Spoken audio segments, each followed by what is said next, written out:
Y a propósito de temas electorales, le presento este trabajo especial de investigación sobre la corrupción que ha rodeado al Instituto Nacional Electoral a través de los años. Hoy, los fraudes en las elecciones presidenciales de 2006 y 2012.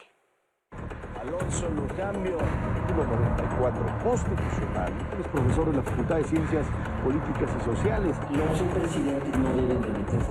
Para ello quisiera informarles de las siguientes acciones.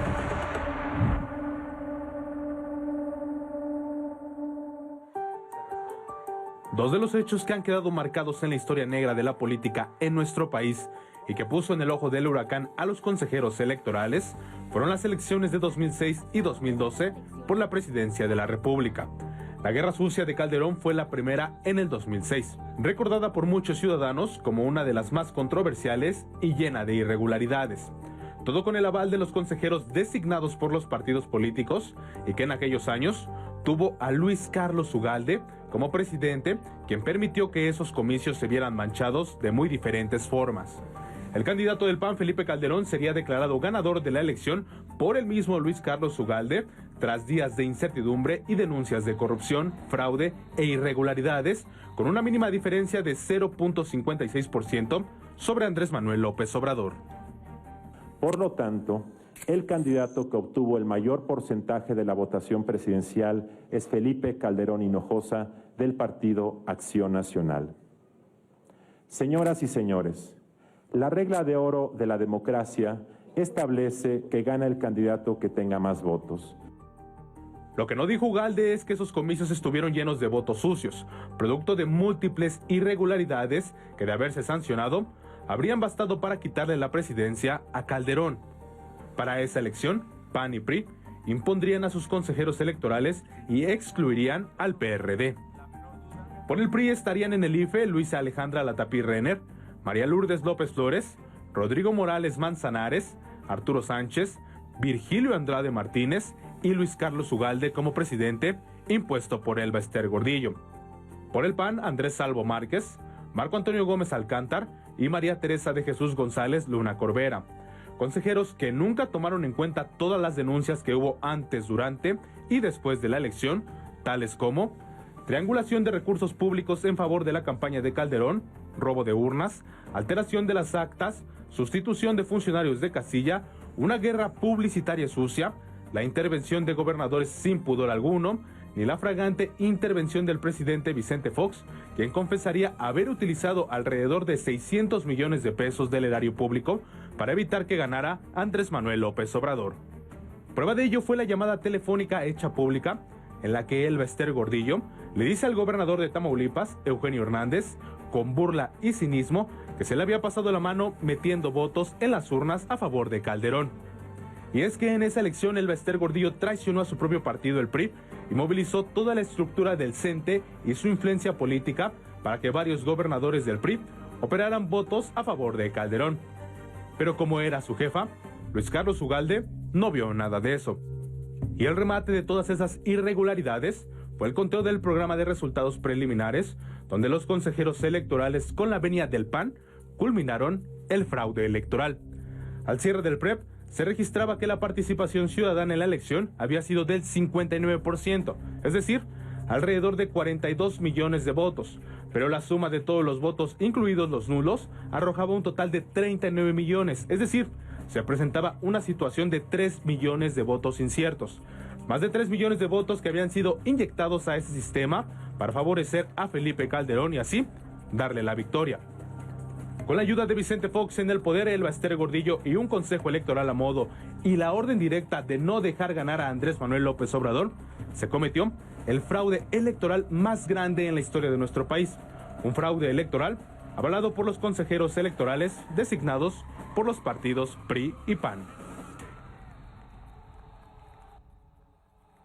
Y en 2012, la historia se repitió. La campaña presidencial de Enrique Peña Nieto hizo lujo de un derroche de recursos que pasaron de largo a los ojos de consejeros y magistrados cómplices de una larga lista de delitos electorales. En esa campaña, el PRI gastó 4.600 millones de pesos, de acuerdo con una investigación que realizó la Cámara de Diputados.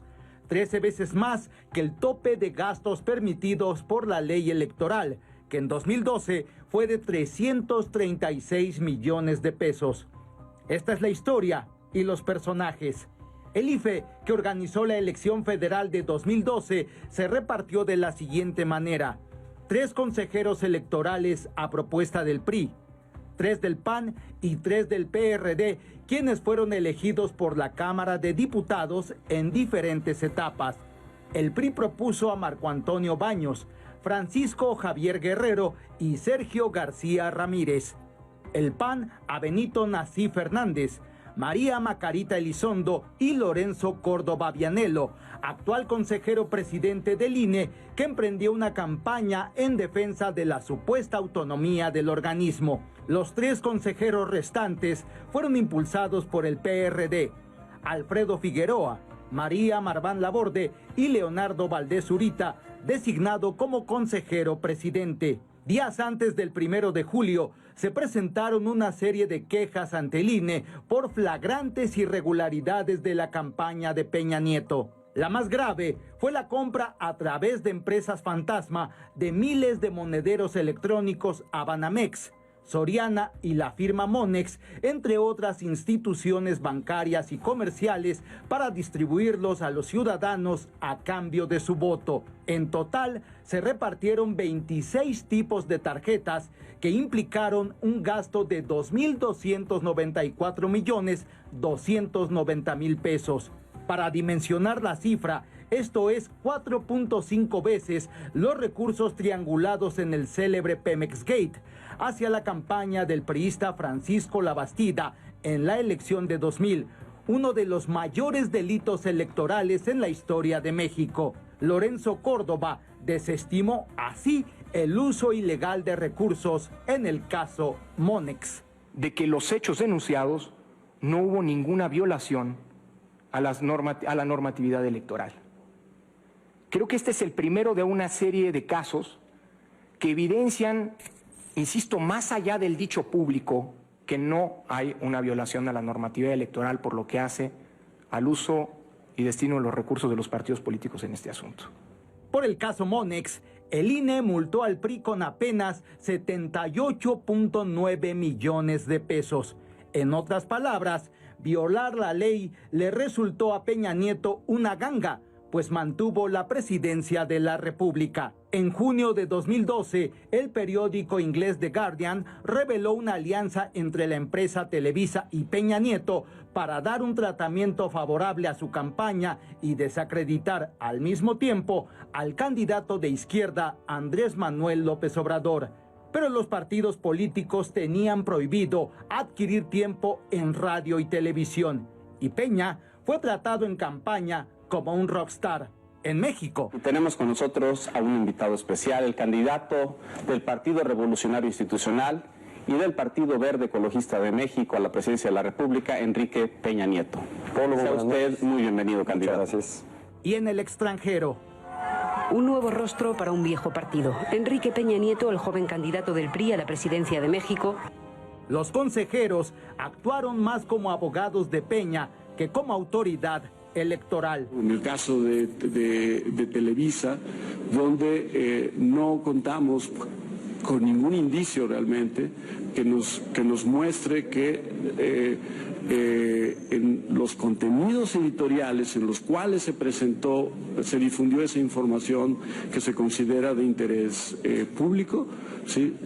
Se hizo siempre siguiendo el libre criterio editorial. Tampoco verían ni sancionarían las encuestas que daba todos los días Ciro Gómez Leiva en Milenio para repetir una y otra vez que Peña iba arriba en las preferencias.